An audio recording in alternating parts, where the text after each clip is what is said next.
My brother's family home was just a little under 2 hours away by car from where we lived, a small village surrounded by farmland. I often stayed with my grandparents during my summer vacation and winter breaks from school, and they were always happy to play with me. But the last time I visited them was over 10 years ago now, when I was still in my third year of high school.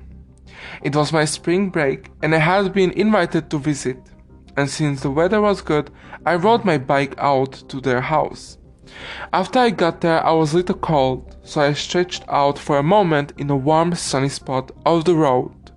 Then I heard something very strange. Poo poo, poo poo poo. It wasn't a mechanical noise, it sounded very strange, but it was human.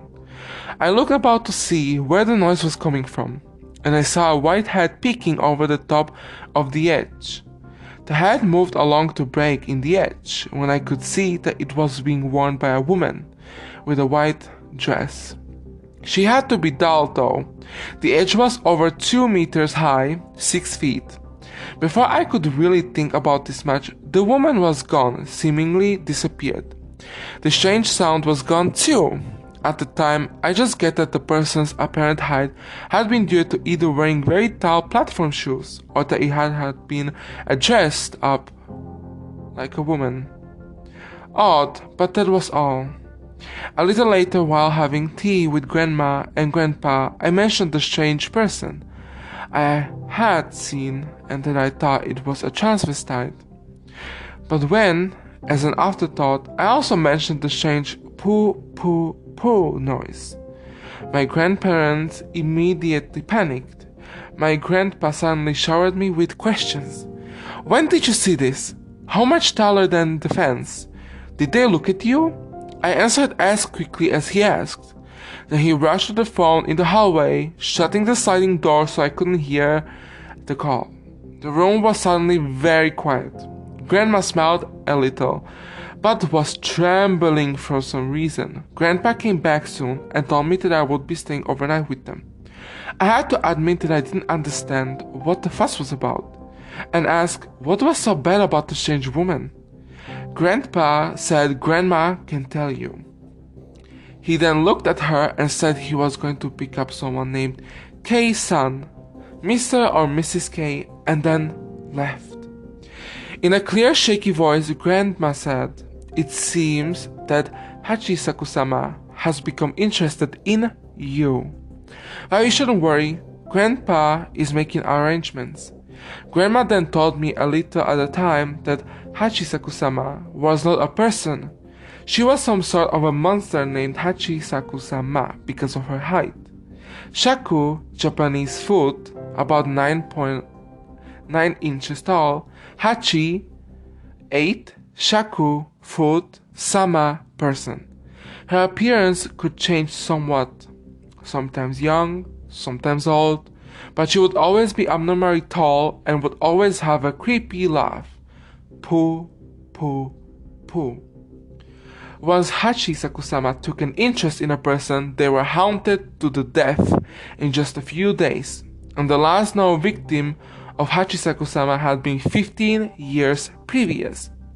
I learned that her was supposed to be trapped in a shrine near the village, having been sealed in by 4 statues of Yizo, a protective deity for children, each placed to the north, south, east, and west of the structure.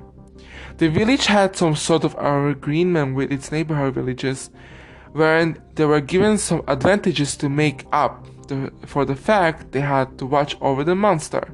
For example, they got first priority on water use, since it had been over a dozen years since Hachishakusama had killed anyone. I have to wonder if the old men in those villages thought it was still a good arrangement.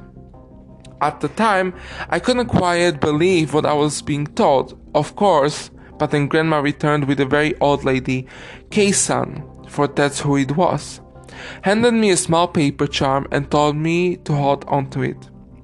Then she and Grandpa went upstairs. While they were upstairs, I tried to excuse myself to use the bathroom. but my grandma wouldn't let me to go alone, and she insisted on keeping the door open and eye on me as I was using the facilities. This is when I started to really understand just how my grandparents were serious about this situation. I was soon led upstairs to a bedroom. The single window in the room had been covered with newspapers, on which a charm like that one I was holding had been affixed. In each corner was a small pile of Mauricio, sacred salt, and they had also set up a small wood box with a statue of Buddha on it. I was told I would have to stay in the room until 7 the next morning, and that I could not leave no matter what. Grandpa made it clear that neither he nor Grandma would talk to me until 7 in the morning. Kei-san told me to keep the charm on me and to pray to Buddha if I got scared. I had a bed and a TV in the room. Grandma had left me some snacks. I tried to watch the TV, but I couldn't pay attention. I wasn't hungry either, so I just lay on the bed, wrapped in the sheets, and eventually fell asleep because the next thing I remember was waking up to a late night show on the TV. My watch said it was around 1 a.m. in the morning, and I heard something tapping on the glass of the window. I tried to ignore it. It was very persistent, and I had some tea and snacks and turned up the TV to drown out the tapping. Then I heard Grandpa call from the hall. "Are you alright? It's okay to come out if you're too scared." I started for the door automatically, but stopped myself as I remembered how instant my grandpa had been that he wouldn't talk to me until 7 in the morning. Again I heard him. "It's okay to come here." I wanted it to be my grandpa's voice, but somehow it wasn't. I suddenly had goosebumps all over me. Then I noticed the salt in the corner. It was becoming darker and darker and darker. I dropped in front of the Buddha, clasping the charm in both of my hands, and started praying for help.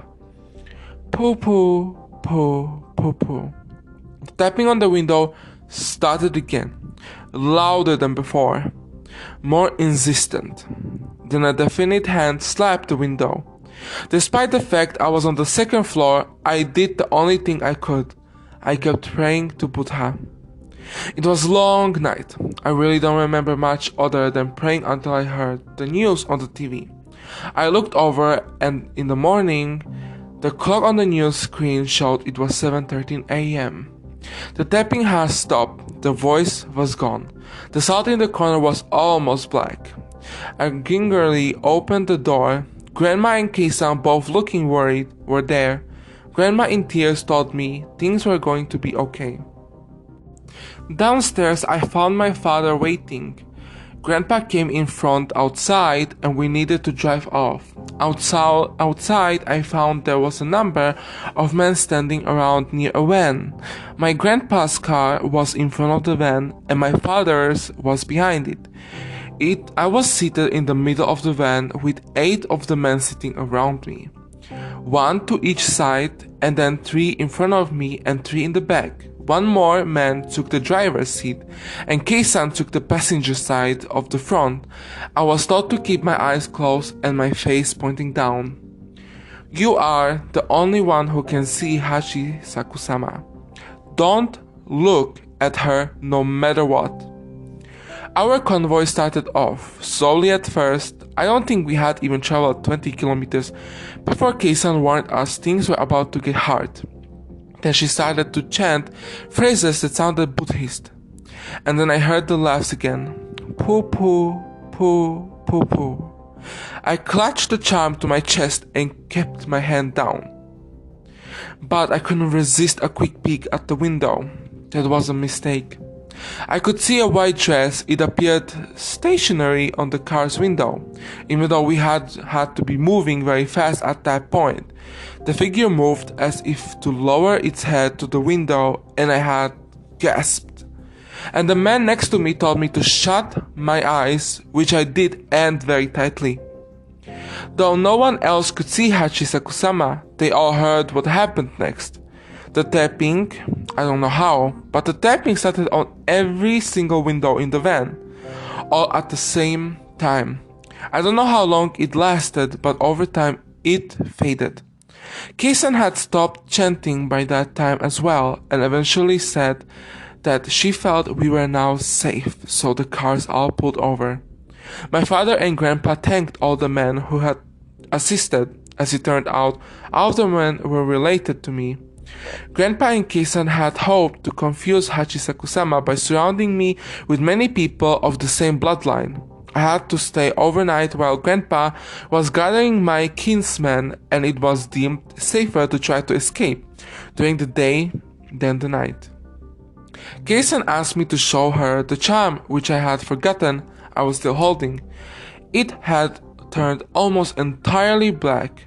Kei-san commented it should be alright now, but just in case, and with that she handed me a new charm to hold until I get home. I drove home with my father. During the drive, he told me that one of his friends, when he was young, had been taken by Hachishakusama. Grandpa and the neighbors delivered my bike back to me later.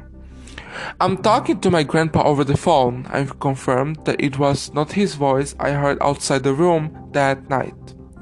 Hachishakusama targets teens and children. So if the monster speaks with a familiar relative's voice, the victim would normally come to it willingly. I almost forgotten this all after 10 years. Grandma called to tell me that one of the Jesus statues that had been sealed Hachishakusama into the shrine looked as if it had been broken by someone.